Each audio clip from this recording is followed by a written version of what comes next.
paano makahiganti sa ex para maglaway siya sa'yo. Yun. So ito na naman tayo sa paghihiganti sa ex.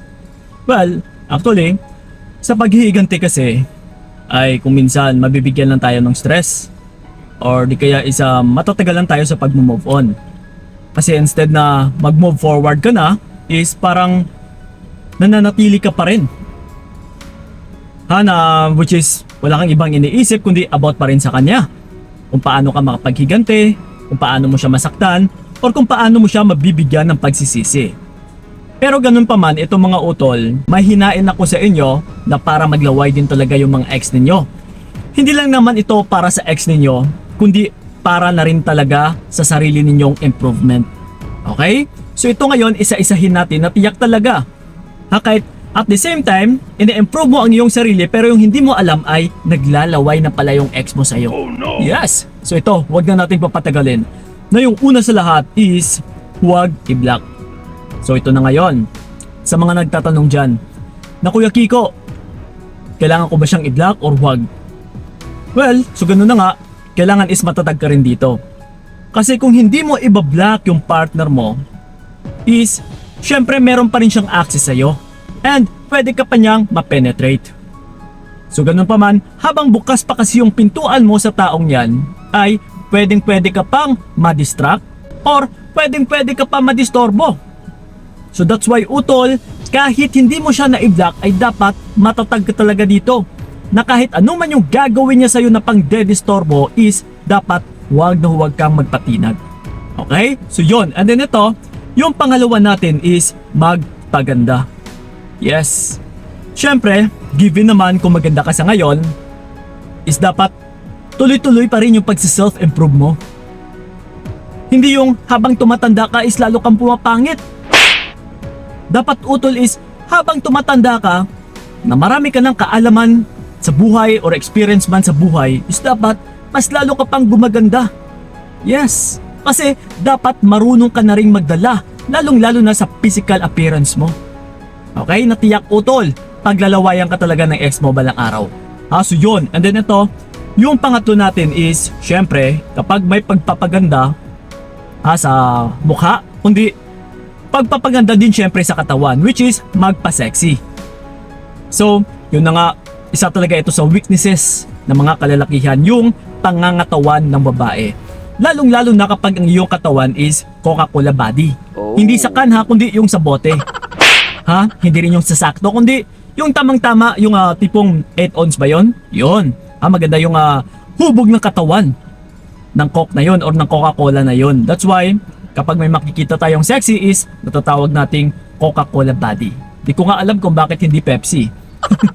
So ganun pa man mga utol, matindi kasi itong epekto pagdating sa mga lalaki, yung hubog ng katawan talaga ng babae. So that's why, wala kang ibang gagawin dito kundi magpa-sexy. Lalong-lalo na kapag malaki ang iyong hinaharap. Naku po, maglalaway talaga yung partner mo dyan. Kahit hindi naman ganun kalaki, pero kung marunong kang magdala or kung marunong kang manamit, tiyak.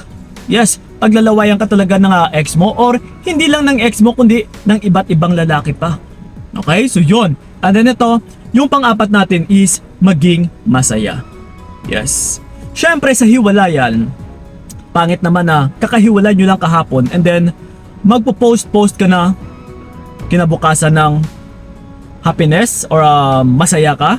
Kasi syempre, mababasa pa rin yan ng partner mo na nagpapakitang tao ka lang. Na nagpapakunwari ka lang na kunwari is masaya ka. Pero yung pala is, totoong apektado ka naman. Oh no! So nagpapakitang tao ka lang na kunwari hindi ka talaga apektado. So mababasa po yan ng partner mo. That's why, wag muna sa ngayon. Wala kang ibang gagawin kundi, less talk ka muna. And then palipasin natin maybe 1 month or 30 days. Saka ka mag-post na ikaw ay masaya. Make sure mo lang utol na realidad katotohanan na masaya ka talaga. Hindi yung papakitang tao lang. Kasi mababasa po yan ng partner mo. Okay? So yun. And then ito, yung panglima natin is magjowa ng mas angat. Yes, malaking sampal din ito sa partner mo or sa ex mo dati. Na kapag nagjowa ka ng mas angat sa kanya or mas lamang, ay tiyak, magsisisi at saka magsisisi po yan. Na kung nakaramdam siya dati na mataas yung level ng kanyang confidence is mas lalo po itong manliliit. Lalong-lalo na kapag mayabang siya dati.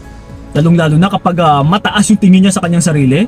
And then ngayon nakita kanya na mas may higit pa pala sa kanya na kinakasama mo sa ngayon. Yes, ito ha, hindi naman nating masasabi or hindi natin sinasabi na ngayon. Not now. Kung kakahiwalay nyo lang, kundi palipasin mo muna. Let's say after 6 months or after 1 year, and then yun na nga, kapag kung gusto mo magjowa, kailangan talaga utol ay mas angat sa kanya. Para sigurado po na magsisisi siya and maglalaway pa sa'yo lalo. Okay? So yun. And then ito yung panghuli natin, walang iba kundi post some achievements.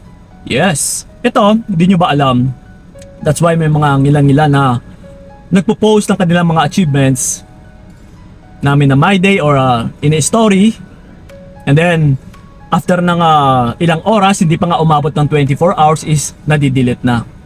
Ibig sabihin is, mission accomplished na kumbaga. Kundi may pinapatamaan lang, kundi may pinapakitaan lang ng kanyang achievements. Halimbawa, nag-post siya ng kanyang kotse. Diba? And then mamaya-maya makikita mo, uy, wala na, deleted na. Ibig sabihin, may pinuprontorya pong tao yan. It's either yung ex niya sigurado, na pinapakita na, ito yung sinayang mo, ito na yung naabot ko, ito na yung nakamit ko. So may mga ganun po. Hindi po yan papakitang tao, kundi may tinatarget talaga na isang tao lang, kundi yung ex. Yes, most of it. Sa mga past, lalong-lalo na sa mga iniwan, sa mga niloko. So, dito natin masasabi ngayon na ito yung iniwan mo, ito yung sinayang mo dati, ito na yung nakamit ko. Nakakamit ko na yung mga pangarap ko kahit wala ka. Yes. So, malaking bagay din ito, lalong-lalo na kapag makita ng ex mo na uy, nakamit niya na yung bagay na pinapangarap namin dati, na binabanggit niya rin sa akin dati. So kahit ngayon nawala na ako is naaabot niya pa rin. Yes, dito talaga malulumo yung ex mo at saka kung minsan magpaparamdam pa yan sa'yo. Uy, kamusta ka na? Ang taas na ng narating mo ah. So magpaparamdam po yan and then tinitignan niya kung still may pagtingin ka pa rin ba sa kanya or kung may pagkikare ka pa rin ba sa kanya kagaya dati. Sinusubukan kanya kumbaga. Kasi kung meron man, sino ba namang aayaw na may nakamit ka na sa buhay or unti-unti mo nang nakakamit yung mga pangarap mo kahit wala siya. So ganun po yun mga utol.